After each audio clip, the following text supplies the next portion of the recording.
Tomás Moro, cuando le llamó por teléfono el señor Altamirano y le dijo: esa noche se encontraba Allende comiendo con varios personeros de la Unidad Popular en Tomás Moro, cuando lo llamó por teléfono el señor Altamirano y le dijo: Pinochet está complotando, me lo acaban de informar. Hoy estuvo en la Academia de Guerra y efectuó reuniones con algunos oficiales.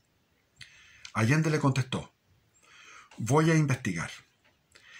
Y fue cuando de inmediato me llamó y luego les informó lo que sucedía con mi persona a los que estaban allí. Él previó lo que podía pasar en su casa si en realidad yo era sorprendido. Por ello, creo que citó al otro general para que, si se comprobaba la denuncia que pesaba sobre mí, el otro general, asumiera el mando del ejército en forma inmediata. Después de haberme retirado a mi domicilio, Allende llamó al general Prats, que era ministro de Defensa, a quien le expresó que había sospechado que yo estaba complotando, como le había comunicado muy acertadamente Carlos Altamirano, que tenía gente infiltrada en el ejército.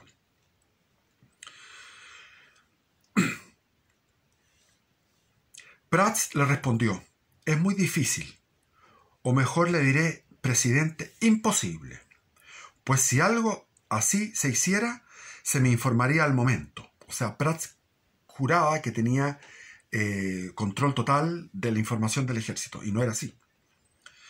Yo tengo gente en el comando en jefe que es leal a mí y cualquier hecho de esa gravedad me lo informarían. Con lo que Allende se calmó y posteriormente telefonó a Altamirano y le expresó: estás equivocado. Le dijo Allende a Altamirano: estás equivocado. Pinochet es un viejo que solo piensa en materias militares. Ese hombre no es capaz de engañar ni a su mujer. Con ello se diluyó la sospecha. Desde ese día, cuántas noches estuve meditando sobre cómo se podía realizar lo que se planeaba sin llegar a una guerra civil. En mis desvelos analizaba el momento que se vivía y normalmente llegaba a reflexiones que me dejaban más optimista. Sin embargo, la situación militar día a día se hacía más difícil. Había un notorio repudio hacia el comandante en jefe del ejército, que como ministro de Defensa era presionado por la ciudadanía para que presentara su renuncia. Las llamadas telefónicas a su domicilio o a su oficina y los anónimos eran diarios. Ese clima de rechazo llegó al colmo cuando las esposas de los oficiales del ejército se presentaron en el domicilio del comandante en jefe Carlos Prats, para pedirle su renuncia al cargo. Había una actividad de la gente. La gente estaba movilizada para producir cambios dentro del ejército. Eso no se ve actualmente. El señor Iturriaga está ahí. ¿Quién va a hacerle una funa al general Iturriaga para que se vaya? Las esposas de los oficiales fueron a la casa de Prats. Prats estaba manejando por la costanera y se encontró con una mujer que le sacó la lengua, que se llamaba Alejandrina Cox.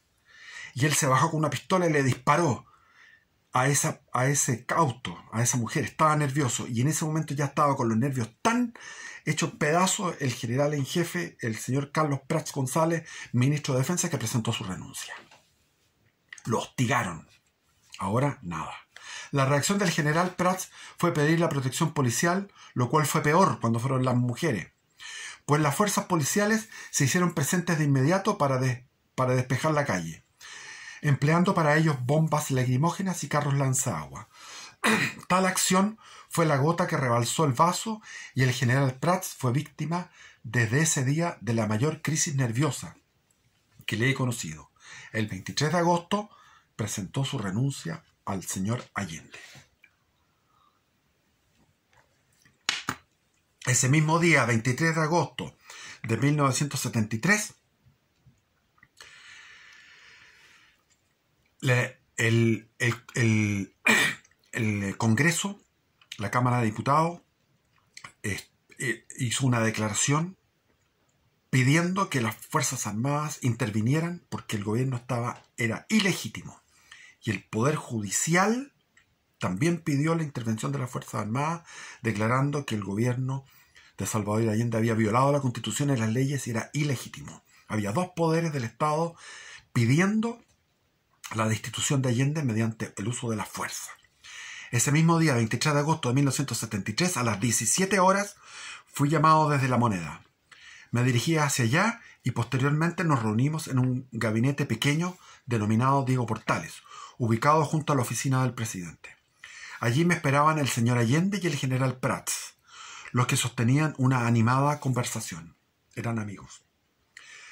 Después de los saludos correspondientes, habló el general Prats y dijo: «Presidente, el general Pinochet es el que me sigue en antigüedad y en estos años le ha correspondido desempeñarse como comandante de la guarnición de Santiago, jefe del Estado Mayor General del Ejército y como comandante en jefe subrogante del Ejército».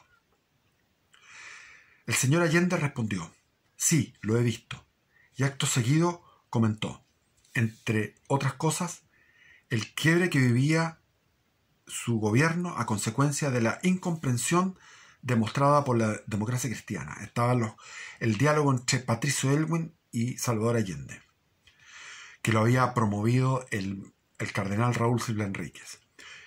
El diálogo cuyo objetivo era entrar al gobierno para recuperar el poder.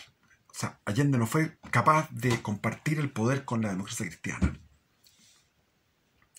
A continuación hizo un breve comentario sobre choques producidos entre civiles y militares en la ciudad de Concepción y la constante acción de la burguesía para impulsar al ejército a un cuartelazo, como lo calificó, y terminó diciéndome: «General, yo creo que usted es la persona que debe seguir en el puesto del general Prats».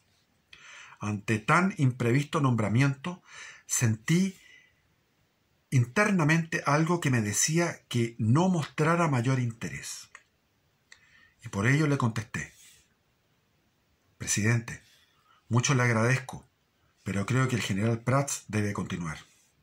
A lo que me contestó Allende: «El general está muy cansado y debe recuperarse.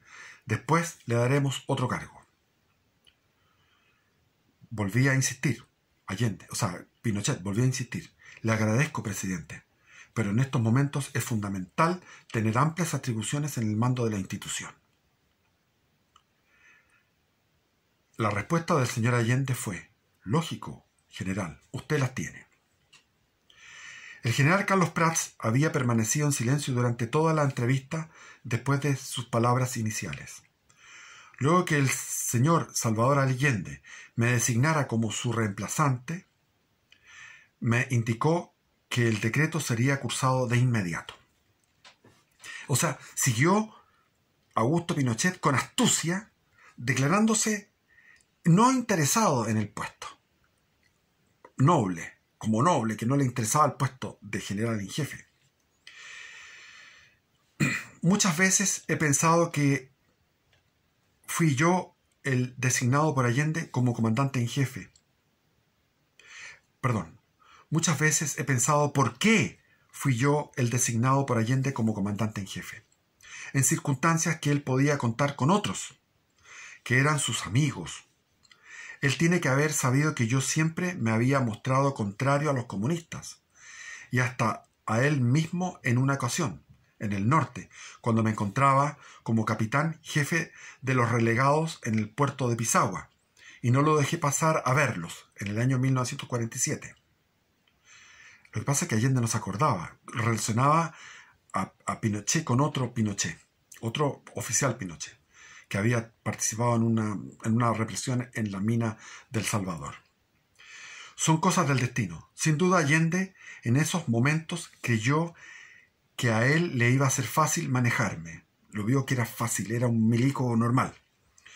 De regreso al Ministerio de Defensa, anoté en mi libreta: «He sido nombrado comandante en jefe del ejército. Creo que la divina providencia me ayudará en mis pasos».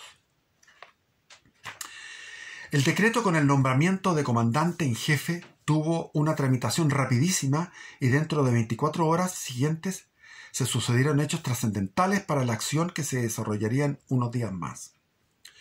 Tales sucesos se produjeron en cadena, ya que junto con conocerse la renuncia del general Prats, efectué una reunión con los generales del ejército, en la cual les pedí cooperación y comprensión. Los altos jefes del ejército procedieron a entregarme la renuncia a sus cargos, todos, lo que podían hacer por tener más de 30 años de servicio. Las retuve guardándolas en una caja de seguridad, pero pensé siempre que las rechazaría más adelante. Sin embargo, en esos momentos era un acuerdo que me iba a servir para defenderlos de ellos mismos, de las intenciones de Salvador Allende. Solo 2 generales no concurrieron a la reunión ni mandaron ninguna excusa. Por el contrario, se me informó que uno de ellos había entregado el cargo a su jefe de Estado Mayor del Comando de Institutos. En la tarde, cuando me presenté al señor Allende, le dije que los señores comandantes de las tropas del Ejército de Santiago, sin pedir permiso al nuevo comandante en jefe del ejército, ni esperar que se designara un reemplazante, habían entregado su puesto. Se habían retirado a sus domicilios y más tarde habían enviado la solicitud de retiro voluntario de la institución. Este hecho, sin precedentes, venía a aliviar mis preocupaciones de tantas noches. Se trataba del general Pickering y del otro, que lo vamos a ver aquí. Esta actitud insólita y reñida con los principios más elementales de la disciplina de esos 2 altos jefes, generales, jefes en el fondo los que tenían el poder en Santiago, constituía una nueva ayuda del destino, de la providencia, pues ello me permitió más tarde que yo rechazara de plano la insistencia del señor Allende para que estos mismos generales volvieran a sus antiguos cargos como comandantes de unidades operativas. Me encontraba reunido con algunos generales en la oficina del comandante en jefe cuando sonó el teléfono. Era el señor Allende, quien me llamaba para señalarme que no era posible dejar irse a esos 2 jefes de tan alta calidad profesional, a lo que me limité a responder que lo hecho por ellos era un mal ejemplo y que aceptar tal posición era ir contra todos los principios disciplinarios, sobre todo en momentos tan difíciles como los que se vivían. O sea, estos 2 se pusieron a tiro de cañón, digamos, porque hicieron algo que no se había hecho nunca, haberse retirado. O sea, estaban en desacuerdo con el nombramiento de Pinochet y se retiraron a sus casas de forma indisciplinada. El señor Allende continuó y me preguntó por los generales que irían a reemplazar en los cargos a los 2 retirados. Le mencioné 2 nombres que lo tranquilizaron, pues él los consideraba estrictamente militares y profesionales. Con este golpe de suerte de la providencia, me permitió ubicar a 2 de mis mejores amigos en puestos de mi más absoluta confianza. Ese mismo día di la orden para que uno asumiera de inmediato la comandancia de la guarnición de Santiago y la 2ª división, y al otro para que tomara el mando del comando de institutos militares. Con estas medidas, el camino para adelante quedaba despejado para la acción. Con el fin de dar mayor fuerza a mi negativa de reintegrar a los 2 oficiales generales, hice publicar por la prensa de Santiago una breve aclaración sobre los retiros, que decía, 2 puntos.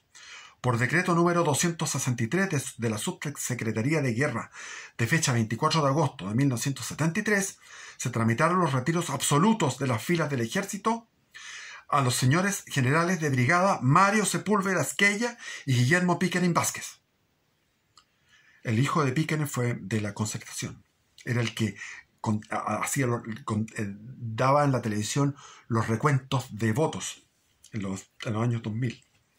En virtud de la causal expresada por los afectados, no cabía reincorporación alguna, ya sea por resolución presidencial o del propio comandante en jefe del ejército. Ese es el bando, el instructivo, el decreto número 263 que se publicó en el diario.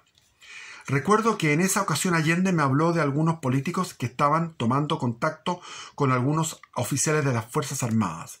Entre estos me nombró a varios generales, destacando a 4 que estaban bajo la mira. Yo guardé silencio. pues sabía que así era. Con ellos jamás quise tomar contacto antes, pues estaban perfectamente localizados y si me hubiera juntado con ellos también había sido ubicado. Entre el 24 de agosto y el 5 de septiembre, el señor Allende me estuvo llamando diariamente entre las 11:30 y las 12:30 horas de la noche.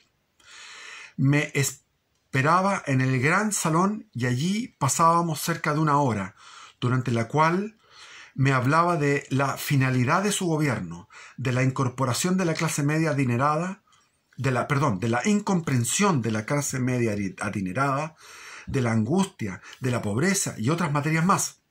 Yo escuchaba pacientemente y me retiraba. Cuando regresaba a casa, mi esposa me preguntaba si me habían dado a beber algo. Ante mi respuesta negativa se tranquilizaba, pero agregaba con gran preocupación: Lucía, le decía, no bebas nada, que ese hombre te puede poner cualquier droga, pues es capaz de todo.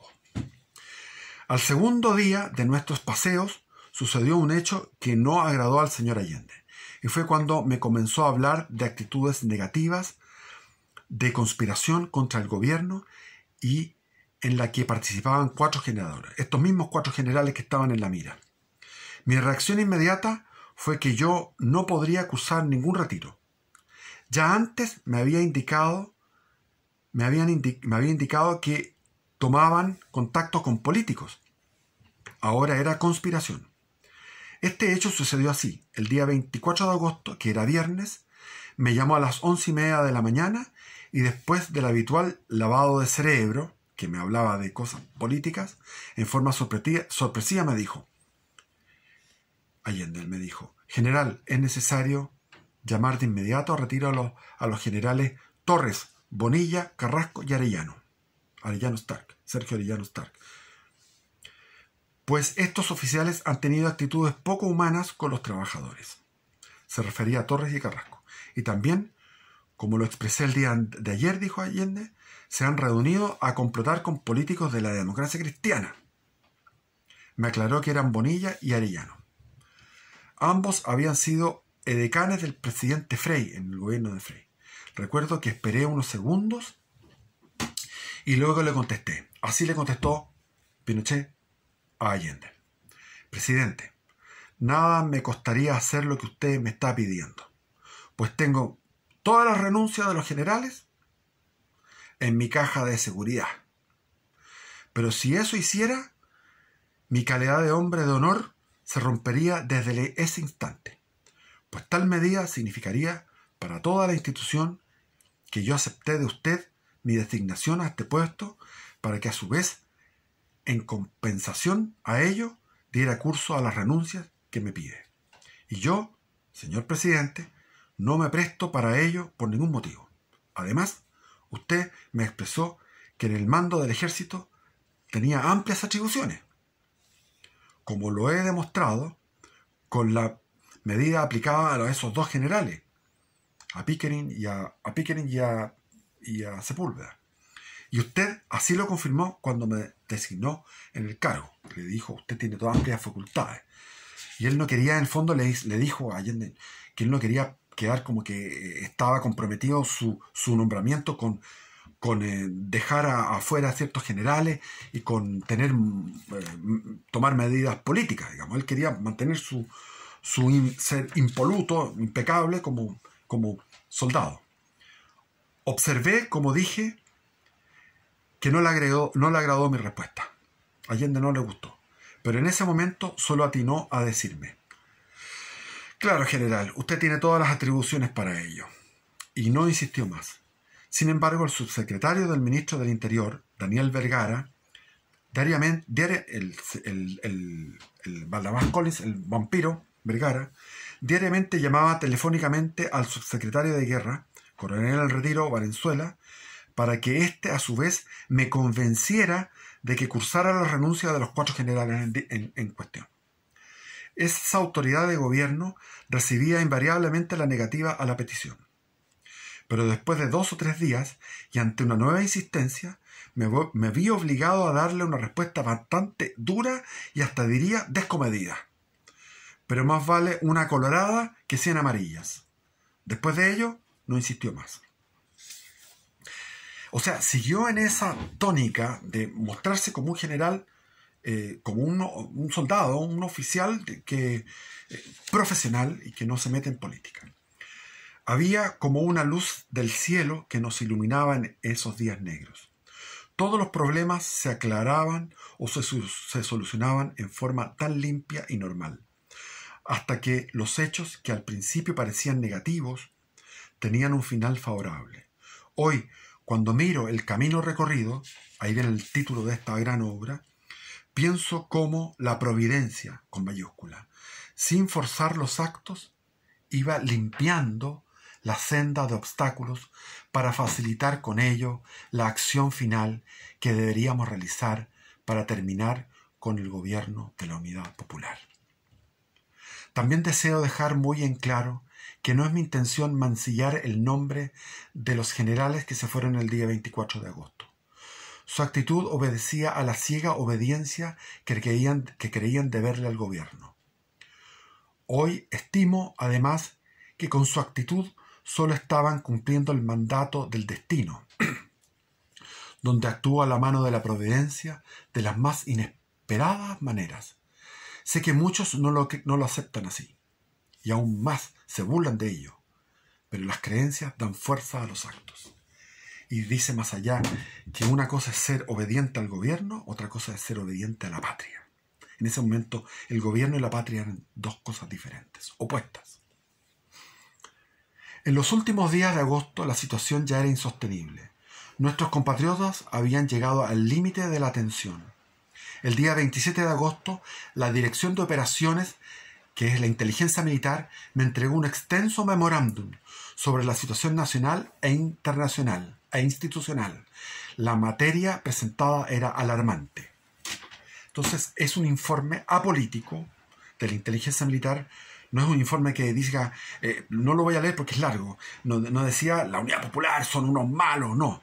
El país está dividido, se viene un enfrentamiento militar, un enfrentamiento civil, entre civiles, existe el riesgo de que en la debilidad de una guerra civil el presidente o dictador, llamémoslo así, de Perú, que era Velasco Alvarado, que tenía cientos de tanques y Chile tenía pocos tanques, al tener esos cientos de tanques y una superioridad militar abrumadora, ocupara la debilidad de Chile para recuperar la provincia de Tarapacá y junto con Bolivia recuperar la provincia de Antofagasta. Es decir, Chile corría peligro de ser amputado esos dos territorios que se anexó en la Guerra del Pacífico y quedar desde Taltal, desde Paposo, donde era el paralelo 23, del paralelo 24, perdón, hacia el sur. Es decir,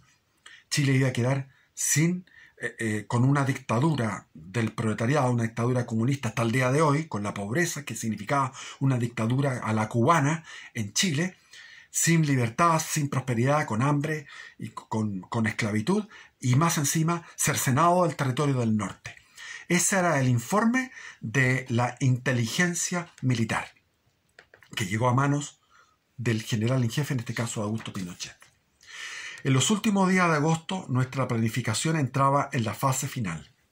Reunidas las personas que preparábamos la acción, caímos en uno de los puntos más discutidos.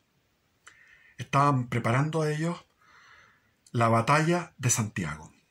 La ubicación de las poblaciones marginales y los cordones internos y externos conformaban un doble cerco, lo cual nos hacía calcular que la acción duraría por lo menos unos 10 días, lo que debía ser tenido muy en cuenta para los efectos de abastecimiento local, sanidad y personal a emplear. Como lo he dicho, a partir de ese día 23 de agosto inicié un amplio plan de visitas a todas las unidades de las guarniciones de Santiago, San Bernardo, San Felipe, Los Andes, Quillota y Valparaíso, que permitían a su vez conformar los dos cercos a la ciudad. El primero cerraba el cerco interior y el segundo abrazaba el segundo cerco de las poblaciones marginales. En cada guarnición que visité me reunía con el personal de oficiales y el cuadro permanente para hablarles de la cohesión institucional, de la disciplina, de la jerarquía, del cumplimiento de las órdenes y del alistamiento que permanentemente debían tener las unidades para cualquier emergencia. En más de una oportunidad le pregunté al comandante o al director si estaba dispuesto a cumplir cualquier orden que como comandante en jefe le mandara. Siempre recibí de todos la total adhesión. Observé que ya nadie dudaba. Lo que todos esperaban era la orden para actuar. Como tenía el problema de las llamadas diarias del señor Allende, tuve que coordinar mis visitas en las mañanas o en las tardes después de la llamada del presidente, para encontrarme presente siempre cuando él me citara presente en el Ministerio de Defensa como comandante en jefe. Después de las reuniones con las tropas solía quedarme con el jefe de la unidad o los oficiales y los suboficiales.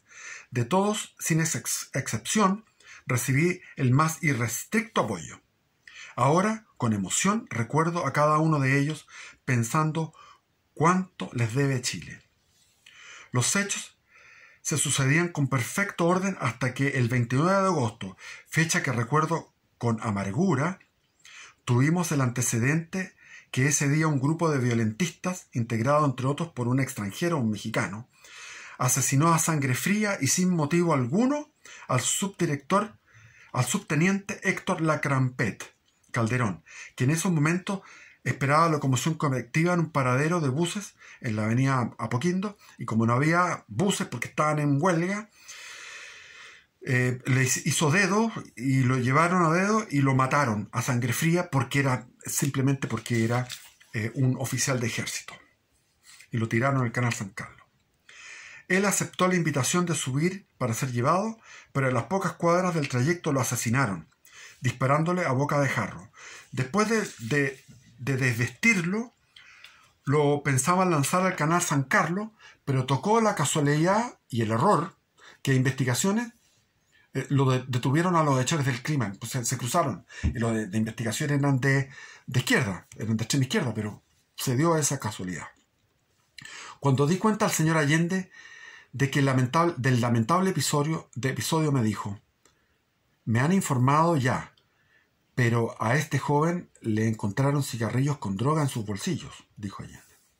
Mi indignación estuvo a punto de estallar y decirle que era un mentiroso. Sin embargo, controlándome para que no me perdiera del todo, me limité a expresarle: ¡qué curioso, presidente! Se me ha dicho que ese joven no fumaba. Allende guardó silencio y yo me despedí. Como ya lo he manifestado, en el análisis de la situación se estableció que la batalla por Santiago sería de doble cerco.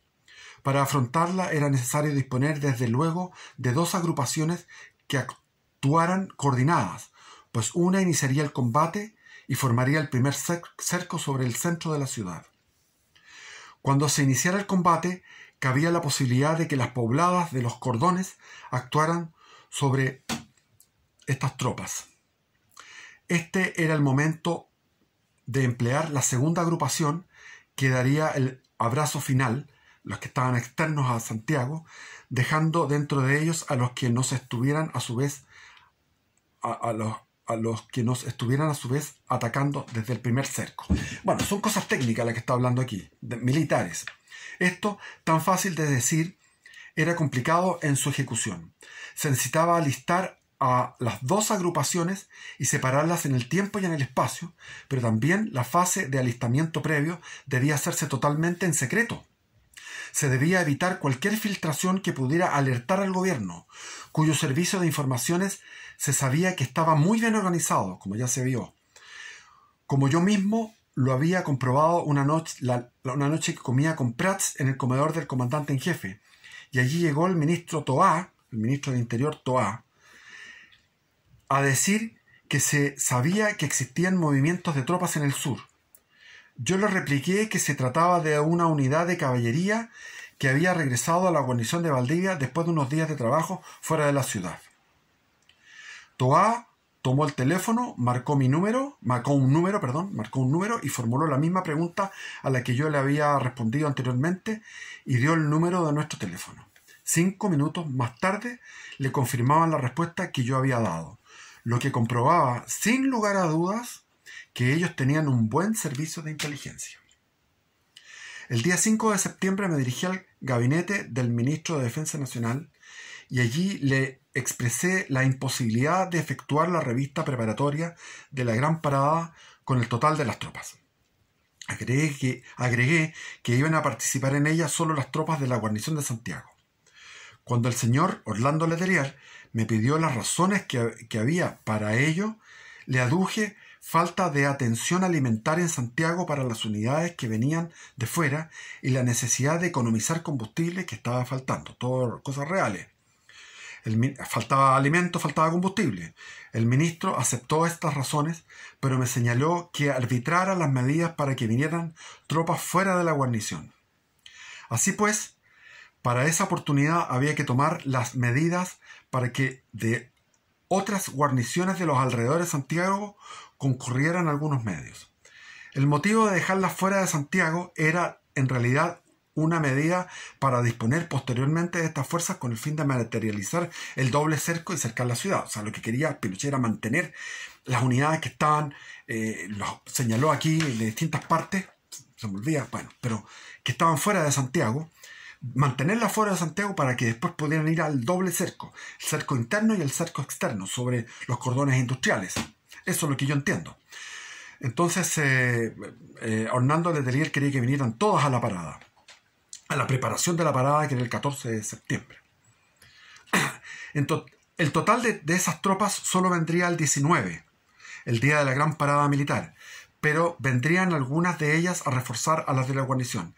Ello me permitía fijar como día D, el día del golpe, el 14 de septiembre. Era conveniente enmascarar la partida por el tiempo de demora, el alistamiento. Era conveniente enmascarar la partida por el tiempo que demora el alistamiento con la entrega de municiones, que a veces se prolonga hasta 3 o 4 horas. Estaba pensando en la entrega de municiones para ese día D, lo que bien permitía dar la alarma a algún infiltrado. En cambio, con el encubrimiento de la parada preparatoria bien podía pasar inadvertida. O sea, la excusa era la parada preparatoria del 14 de septiembre. En ese momento podían concurrir, podían armarse las tropas y hacer y justificar el acuartelamiento de las tropas. ¿Ya?